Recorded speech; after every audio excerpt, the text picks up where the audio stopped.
Olá pessoal, tudo bem? Eu sou Lino Bertrand, estou aqui em São Paulo com a Mana Perrucci, tudo bom, Mana? Bem, você, Lino? Tudo bom.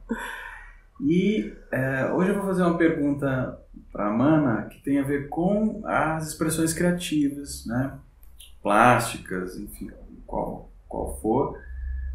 Mas antes disso, Mana, fala um pouquinho para quem ainda não te conhece sobre você. Sou psicóloga clínica, com formação em abordagem analítica e trabalho corporal. Sou especialista em arte-terapia também e fui por muitos anos diretora do Núcleo Espiral. Trabalhei como voluntária até chegar à diretoria, ONG que trabalha com crianças e adolescentes em situação de vulnerabilidade e enfoque na promoção da resiliência. E sou professora do curso Jung Corpo, da disciplina de técnicas de abordagem corporal. Que legal, né? Muito bom. Olha, a gente sabe que a importância da expressão não verbal, ela é muito grande. A nossa sociedade não tem, acha que é bobagem muitas vezes, né?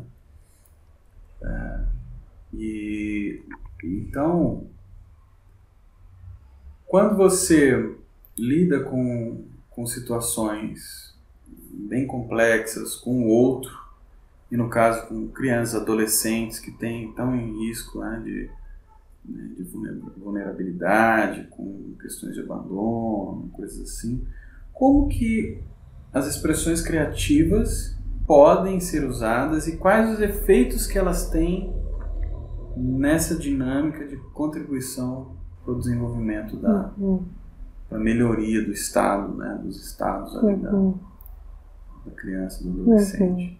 Eu vou te responder essa pergunta contando um caso de um adolescente que foi atendido por nós lá na instituição.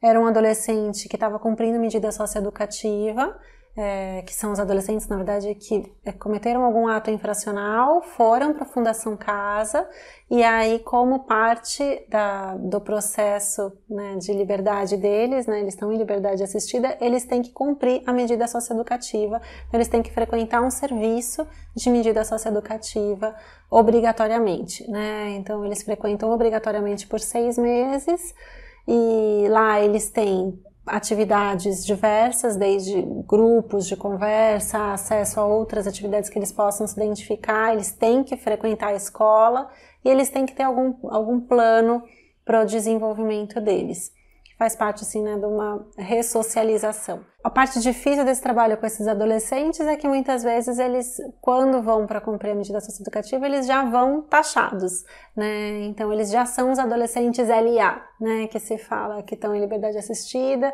e muitas vezes até os profissionais que trabalham com eles acreditam neles, mas o policial já sabe quem é aquele adolescente, então já vai persegui-lo. Às vezes a comunidade já fica, aquele ali já é delinquente, então já não dá mais, já está perdido, né? Então tem todo um trabalho de esse adolescente ser reacreditado.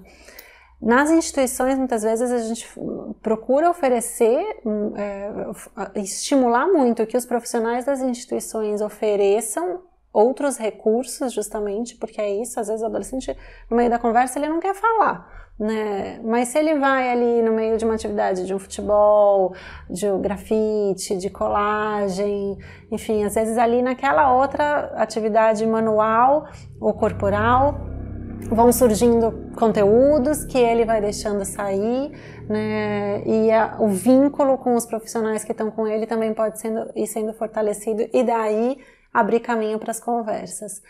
O Núcleo Espiral realiza atividades em grupo com adolescentes ou crianças, sempre com o foco na promoção da resiliência e tendo como base o uso de atividades corporais, lúdicas, sempre em grupo, né? Sempre trazendo alguma coisa simbólica, então atividades expressivas, né, que possam favorecer esse contato e sempre focando na resiliência.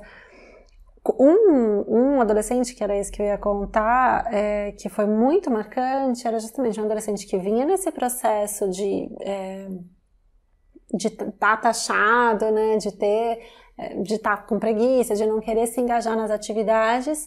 E nas atividades em grupo, então no desenho que a gente faz, né, o desenho da figura humana inicial, ele fez um desenho onde ele se identificava ali, ele desenhou a figura que ele queria, era o MC Bin Laden, então, e ele punha bem assim, tá tranquilo, tá favorável, assim, então ele bem desconectado dele mesmo.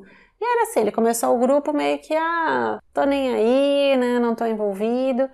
Mas conforme as atividades foram sendo feitas, e é isso, as atividades não eram necessariamente vamos conversar, vamos abordar tais temas, vamos fazer uma atividade com bolinha no pé, vamos fazer uma atividade de autoconhecimento do corpo, né? Vamos fazendo atividades onde ele podia ir se trabalhando e se conhecendo de outras formas, por meio de brincadeira, né? Por meio de o contato dele com ele mesmo.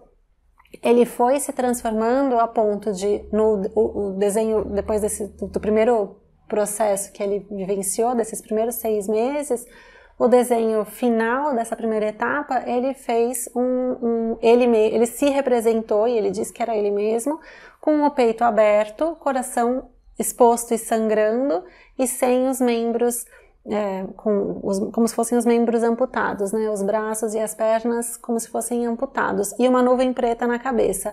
Esse desenho foi muito assustador no primeiro momento, mas ele disse: pode ficar tranquila, tia, que eu já encontrei o meu doutor que vai cuidar de mim. Ou seja, ele, por meio desse processo, pôde entrar em contato com o sofrimento dele, se conectou com ele mesmo e viu que ele precisava de ajuda. E aí ele passou por mais, ele continuou na instituição por opção, porque ele já poderia ter saído, e ele continuou o grupo com a facilitadora. E no segundo desenho, terceiro desenho, né, na realidade, que ele realizou, ele fez um desenho com um caminho, com ele de costas e dizendo, tá tudo bem. Ele escrevia, né, aqui tem o caminho e perspectivas futuras, né, que para um adolescente nessa situação era completamente inimaginável, assim, inimaginável. E ele vinculou muito com um profissional da instituição também, então, com quem ele conversava, com quem ele dialogava, e era inclusive um profissional que trabalhava muito com ele outros recursos expressivos também. Então ele, por meio do desenho, pôde mostrar todo esse processo de transformação e mostrar o sofrimento que ele vinha vivendo e como ele poderia se apoiar.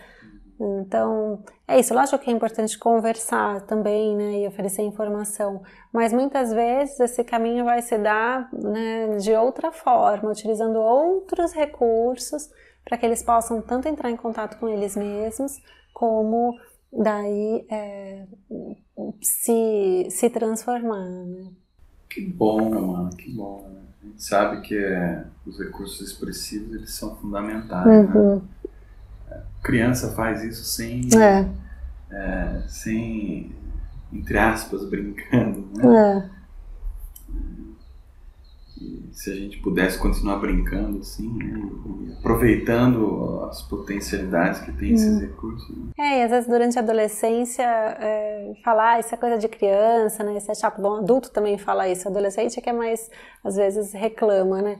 E é isso, então às vezes tudo bem, você não precisa fazer um desenho diretamente, vamos desenhar.